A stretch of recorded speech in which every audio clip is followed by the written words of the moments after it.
Durant el dia, la llum solar il·lumina la superfície del mar i els raigs de llum penetren dins l'aigua. El seu recorregut és curt, ja que són absorbits ràpidament fins a extingir-se totalment. Aquesta zona il·luminada, en la qual els vegetals poden realitzar la fotosíntesi, es coneix com a zona fòtica. El gruix d'aquesta capa d'aigua és variable. Quan a l'aigua hi ha poques partícules i microorganismes en suspensió, la visibilitat és bona i la llum arriba més fondària. En canvi, quan hi ha moltes partícules, com per exemple després d'un fort període de pluges, es redueix la visibilitat i la llum desapareix abans. És el mateix que passa a les aigües molt productives, en les quals hi ha grans concentracions de plàncton.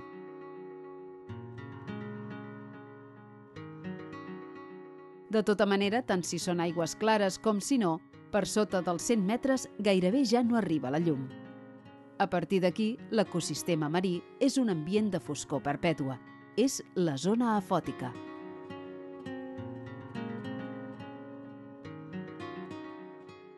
Els éssers vius tenen diversos tipus de substàncies sensibles a la llum solar.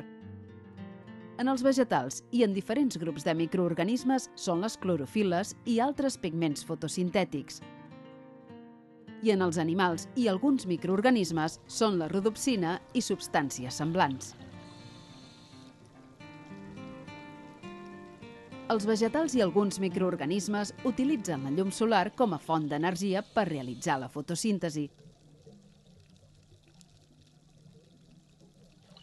La funció de les clorofiles i dels altres pigments fotosintètics és captar la radiació lumínica d'unes determinades longituds d'ona i fer-la servir per sintetitzar molècules d'hidrats de carboni, és a dir, de sucres a partir de molècules inorgàniques com les del diòxid de carboni i de l'aigua.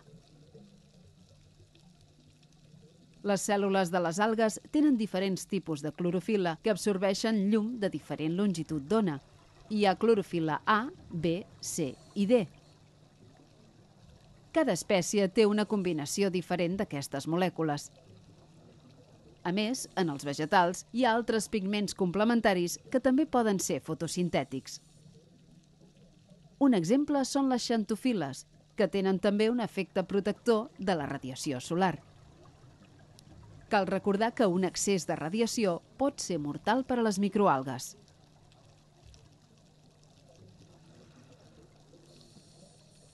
La rodopsina dels animals és una altra substància fotoreceptora. Aquesta molècula és sensible a la llum de diferents longituds d'ona i té un paper determinant en la visió. Aquesta substància es troba present tant en les estructures oculars més senzilles, que tenen determinats invertebrats i que només els permeten reaccionar a la intensitat de la llum, com els organismes que tenen una capacitat de visió molt més complexa.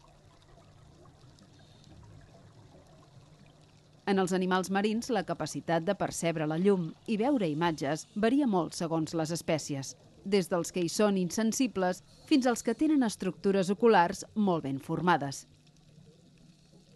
Els equinoderms tenen fotoreceptors distribuïts per l'epidermis del cos amb una major concentració a l'extrem dels braços. Aquestes estructures són sensibles a la intensitat lumínica, fet que provoca les reaccions de fugida de la llum pròpies del grup. En altres invertebrats hi ha diferents tipus d'ulls. Els dels crustacis són ulls compostos formats per desenes o centenars d'elements més petits, els ommatidis, mentre que en els mol·luscs gasteròpodes cada ull és una estructura ocular única que detecta la intensitat de la llum i que és capaç de formar una imatge. En el cas particular dels mol·luscs cefalòpodes, els seus ulls són similars als dels vertebrats.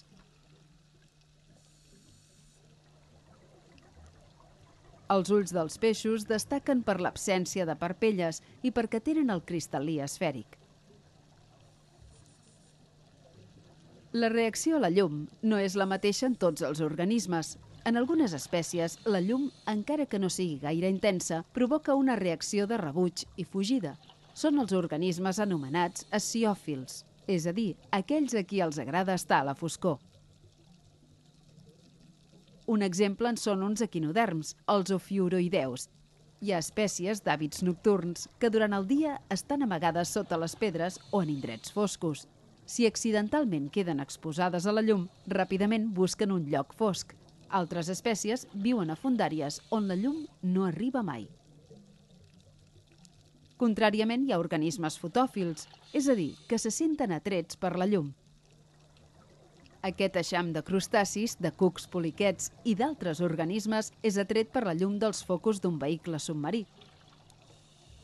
Gràcies a la llum es produeix una gran concentració d'invertebrats que persistirà mentre aquest llum estigui encès. Les reaccions d'apropament a la font de llum o de rebuig reben el nom de fotocinesi. Les algues i altres vegetals marins també tenen una major o menor afinitat per la llum, de tal manera que hi ha espècies adaptades a viure en zones ben il·luminades i d'altres en zones de penombra. La quantitat i el tipus de llum disponible condiciona la distribució de les espècies d'algues i d'altres organismes fotosintetitzadors.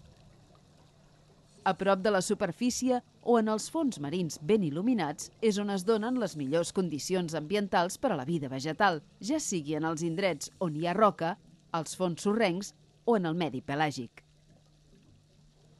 Els fons amb bona llum i nutrients abundants acostumen a tenir una població algal ben desenvolupada, però per la seva quantitat de biomassa cal destacar els organismes fotosintetitzadors que formen part del plàncton marí, entre els quals hi ha les algues unicel·lulars i els cianobacteris. Les zones de penombra són les menys favorables per al desenvolupament algal. A aquestes fondàries hi ha menys espècies en capacitat per realitzar la fotosíntesi. A causa de la rotació de la Terra, la intensitat de la llum té una variació diària, a la qual la gran majoria d'éssers vius han adaptat els seus ritmes biològics. Molts dels animals marins que viuen a les zones il·luminades també presenten aquestes adaptacions. Hi ha animals diürns, que són els que desenvolupen la seva major activitat durant les hores de llum, i animals nocturns, que són molt més actius durant la nit. A les zones litorals en fer-se fosc es poden veure molts peixos diürns que van disminuint la seva activitat i busquen refugis o indrets on passar la nit. Altres encara aprofiten l'estona de penombra per capturar alguns organismes planctònics.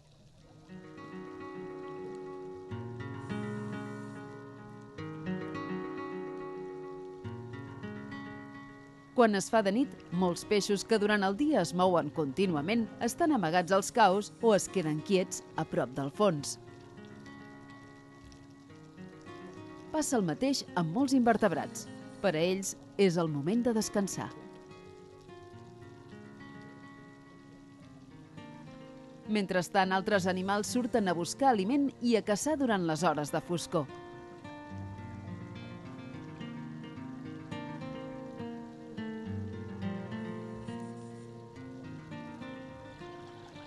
En general, a la zona fòtica, quan més es mouen els peixos bentònics és a la sortida i a la posta del sol. La vida de tots aquests animals està condicionada pel dia i per la nit, ja que desenvolupen uns ritmes cíclics en els quals hi ha períodes d'activitat seguits d'altres de repòs. Aquesta alternança té incidència fins i tot en molts aspectes de la fisiologia dels animals. Entre altres coses, per exemple, fa variar el ritme respiratori, el ritme cardíac i el metabolisme en general. Aquests processos, que es repeteixen cada 24 hores aproximadament, es diu que formen part d'un ritme circadiari. La zona il·luminada del mar és tan sols una estreta capa per sota de la qual regna la foscor total. És el mateix que passa a l'interior de les coves a partir d'una certa distància de l'entrada. La manca de llum fa que hi hagi certes similituds ecològiques entre les parts fosques de les coves submarines i les zones més profundes de la plataforma continental i de les zones batial i abissal. En els dos casos, l'obscuritat total impedeix la fotosíntesi i, per tant, les algues no es poden desenvolupar en aquests indrets. La manca de vegetals fa que sovint, en els ambients foscos dels oceans, hi hagi una menor quantitat d'oxigen a la disposició dels organismes.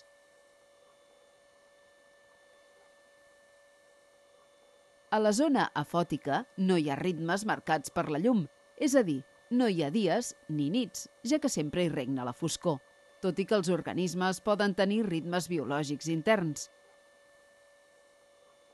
La supervivència dels organismes depèn de la seva capacitat de trobar aliment i de sobreviure en aquest ambient de foscor perpètua. Independentment de la llum solar, en el medi marí hi ha organismes que tenen la capacitat de produir petites quantitats de llum de poca intensitat. És la bioluminescència. Aquesta llum es produeix gràcies a reaccions químiques de les cèl·lules dels animals o bé per bacteris simbionts. Els òrgans lluminosos poden fer de trampes per capturar organismes, ajuden a fer que es trobin organismes de diferent sexe o bé són emprats com a mecanismes de defensa. La llum solar és la font principal d'energia que permet mantenir activa la maquinària de la vida al nostre planeta. El mar no és una excepció.